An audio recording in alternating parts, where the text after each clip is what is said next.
National medicos organisation के राष्ट्रीय सचिव डॉक्टर प्रकाश कुमार पांड्या ने कहा कि कुछ दिनों पहले डॉक्टर वकार अहमद जिनके क्लिनिक देवास मध्य प्रदेश में है उसे प्रशासन द्वारा यह आरोप लगाकर सील किया गया कि उन्होंने ब्लैक फंगस के मरीजों का इलाज किया। ब्लैक फंगस के बारे में भ्रामक सूचनाएं फैलाई, जबकि डॉक्टर वकार एमडीएस ओरल सर्जरी है। लेकिन सबसे दुख की बात यह है कि देश के बड़े बड़े दंत चिकित्सकों के संगठनों ने इस विषय पर कुछ भी नहीं बोला, न ही उनका साथ दिया, जिसके बाद नेशनल मेडिकोज ऑर्गेनाइजेशन ने मध्य प्रदेश सरकार को पत्र लिखा। किसी भी समुदाय के लोग जब तक संगठित नहीं होते हैं उनकी बातें कोई नहीं सुनता है, और यही हाल देश में दंत चिकित्सकों का भी है। नमस्कार दंत चिकित्सक साथियों, जैसा कि आपको ज्ञात होगा, अभी कुछ दिनों पहले डॉक्टर वकार अहमद की क्लिनिक एमपी के देवास में सील की गई और उन पे ये भी आरोप लगाए गए कि उन्होंने ब्लैक फंगस का इलाज किया, भ्रामक जानकारी फैलाई और एम्फोटेरेसिन इंजेक्शन भी लिखा और उनका क्लिनिक रजिस्ट्रेशन न होने के कारण सील किया गया। मगर इतना होने के बाद भी हमारे फ्रेटर्निटी के वो संगठन कहाँ हैं जो ये दम्भ भरते हैं कि हम देश के सबसे पुराने दंत चिकित्सक संगठन हैं, हमारे पास सबसे ज़्यादा पूरे देश में मेंबर हैं। वो आज हैं कहाँ? कहाँ है काउंसिल? इतना सब होने के बाद कोई उस दंत चिकित्सक के साथ नहीं खड़ा है।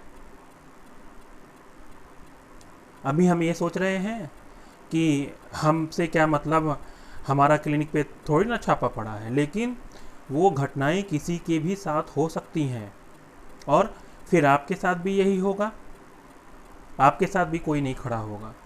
और मुझे तो पूर्ण विश्वास है कि उस क्षेत्र के कुछ दंत चिकित्सक ऐसे भी होंगे जो मन बहुत खुश हुए होंगे कि अच्छा हुआ, चलो एक क्लिनिक तो सील हुई, हमारा थोड़ा कंपटीशन कम हो जाएगा। हम लोगों में ऐसी भावनाएं व्याप्त हैं। मैं पिछले कुछ दिनों से यही देख रहा हूँ कि देश में संगठन कर क्या रहे हैं और दंत चिकित्सक देश में कर क्या रहे हैं। इसके बाद मैंने लेटर लिखा। मगर जो लोग, जो दंत चिकित्सक साथी डेंटल सर्जन्स जिम्मेदार पोस्ट पे बैठे हुए हैं, जिनके पास पावर है, वो क्या कर रहे हैं? वो मूक दर्शक बने हुए हैं, क्योंकि उनको मतलब ही नहीं है। जब संगठनों को देश के दंत चिकित्सकों से, उनके दुख सुख से, उनकी परेशानियों से कोई मतलब ही नहीं है, तो उनको ये अपने दंत चिकित्सक संगठन चलाने का धंधा बंद कर देना चाहिए, पूरी तरह बंद करना चाहिए। क्यों झूठा ढोल पीटा जा रहा है कि भैया हम सबसे पुराने हैं, तो हमारे पास इतने नंबर हैं, तो हमने ये कर दिया, हमने वो कर दिया, उसके पास कम मेंबर हैं। सब यही खेल चल रहा है। संगठन चल क्यों रहे हैं? सबका अपना धंधा है। कोई लाइफ से मेंबरशिप दे रहा है, कोई 20,000 ले रहा है, कोई 15,000 ले रहा है, कोई कॉन्फ्रेंस करा रहा है, कोई वेबिनार करा रहा है। और हद तो ये है, अब तो प्रायोजित पुरस्कार भी दिए जा रहे हैं। दंत चिकित्सक तो उसी में खुश हैं कि भाई हम इंडिया के टॉप नॉमिनेटेड डेंटिस्ट हैं। मगर ये पता नहीं कि पता चला कि उनका एक क्लिनिक सील हो जाए जो टॉप 100 डेंटिस्ट होने का दावा करते हैं। और ये सबसे बड़ा देश का दुर्भाग्य है, और दुर्भाग्य देश का नहीं, हम लोगों का है।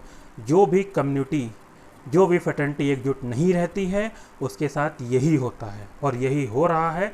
हमारे दंत चिकित्सक साथी और संगठन सोए हुए हैं, वो जागते हुए भी सोए हुए हैं। सबसे बड़ी समस्या ये है कि एक सोते हुए आदमी को आप जगा सकते हैं, मगर जो सोने का नाटक कर रहा है उसको कोई नहीं जगा सकता। हमारे इतने साथी मर गए, इतनी कोविड से साथियों की डेथ हुई कि क्या संगठनों ने आके आगे बोला कि हाँ हमारे फील्ड के लोगों की डेथ हुई है? आज चाहे रामदेव का इशू हो, कहाँ है संगठन हमारे? कोई एक लाइन बोलने को भी तैयार नहीं है कि हम समर्थन करते हैं या इस इशू पे विरोध करते हैं। खाली सबका क्या धंधा है? Membership, conference, price. और सबसे शर्म की ये बात है, जो सोशल मीडिया पे जो ग्रुप ये दावा करते हैं उनके पास 1 लाख मेंबरशिप है, एक के पास 60,000 है, कोई 80,000 है। शर्म आनी चाहिए ऐसे पेजों के को चलाने वालों के लिए जो दंत चिकित्सकों की बात को रख नहीं सकते। मैंने बहुत से ग्रुपों में पोस्ट किया और मैं धन्यवाद देना चाहता हूँ, कम से कम मीमो डेंटिस्ट एक ऐसा ग्रुप है जिसने जो डेंटिस्ट की बात को कम से कम सुनता है, भले वो मीम्स बनाते हो ना बनाते, उससे कोई मतलब नहीं। और जो डीलरशिप का धंधा करते हैं जो इंस्ट्रूमेंट को प्रायोजित करते हैं, उनसे पैसा कमाते हैं अभी भी उनको समझ में नहीं आ रहा है, उनमें वही ढर्रा चले जा रहा है। भाई यहाँ डेंटिस्ट मर रहा है और तुम इंस्ट्रूमेंट बेच रहे हो, तुम फाइल बेच रहे हो। शर्म आनी चाहिए ऐसे ग्रुपों को। और ये जो ग्रुप चलाने वाले हैं ये अपने प्रोफाइल से बड़ी बड़ी बात करते हैं। एक ग्रुप का तो एडमिन ये बोलता है कि भैया इस प्रदेश में 3G नहीं चल रहा है, 2G नहीं चल रहा है, मगर तुम डेंटिस्ट के लिए कर क्या रहे हो? और डेंटिस्ट भी अपने लिए क्या कर रहा है? हम लोग कब जागेंगे? जब मैं ये कहता हूँ कि देश के 270 कॉलेजों में खुलेआम शोषण होता है डेंटल सर्जन का, 10,000 रुपये भी एक BDS डॉक्टर को नहीं मिलता, जो नए पास आउट MDS हैं उनको भी 20,000 रुपये की नौकरी मिलना मुश्किल है। मैं बहुत से ऐसे डेंटल सर्जन को जानता हूँ जो प्राइमरी स्कूल में टीचर हैं। कुछ ऐसे भी डेंटिस्ट को जानता हूँ, मैं मिला हूँ पर्सनली, जो विभिन्न डिपार्टमेंट में क्लर्क हैं, मगर वो खुश हैं। हम डेंटिस्ट बहुत बड़े डॉक्टर हैं, भाई सरकार आपको मानती नहीं है। इस कोरोना महामारी में सरकार को ज़रूरत ही नहीं है। कुछ प्रदेशों में योजनाएं निकाली भी तो कुछ मेरे साथियों ने ये कहा कि सर हम वहाँ तो गए थे CMO ऑफिस, मगर CMO ने कह दिया भाई हमारे यहाँ तो डेंटल सर्जन के लिए कोई वैकेंसी ही नहीं है। और सबसे ये बड़ा प्रश्न है कि क्या कोई युद्ध ऐसे लड़ा जाता है कि आप किराए पे सैनिक ले आइए और युद्ध होने के बाद कह दिए भाई युद्ध खत्म हो गया, आप अपने घर जाइए? यही हो रहा है देश में। तभी भी हम लोग पता नहीं कौन सी दुनिया में जी रहे हैं। मैं 2019 से बोलते आ रहा हूँ, जो प्रैक्टिशनर हैं मैं सबसे एक ही बात कहता था कि भाई आज प्रैक्टिस है, कल क्या होगा? सब कहता रहे सर हम तो 1 लाख कमाते हैं, हम 2 लाख कमाते हैं, हमको कोई चीज़ की ज़रूरत नहीं है, हमको कोई प्रॉब्लम नहीं है। आज क्या हुआ? सेकेंड वेव आई, सबसे कमर टूटे डेंटिस्ट की, लोग किराया नहीं दे पा रहे। रोज़ मेरे पास फ़ोन आते हैं कि सर क्या करें, 20,000 रुपये इनका किराया है, कोविड हो गया, 5 लाख रुपए घर लग गया 10 दिन में, घर वाले कह रहे हैं छोड़ दो प्रोफेशन। इतना होने के बाद भी हम पता नहीं कौन सी दुनिया में जी रहे हैं, हम कौन से हाइपोथेटिकल वर्ल्ड में जी रहे हैं।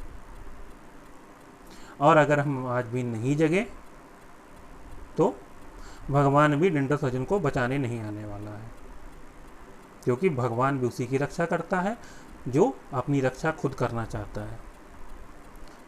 बहुत लोगों को मेरी बातें बुरी भी लगी हों, क्योंकि ये कटु सत्य है। धन्यवाद साथियों।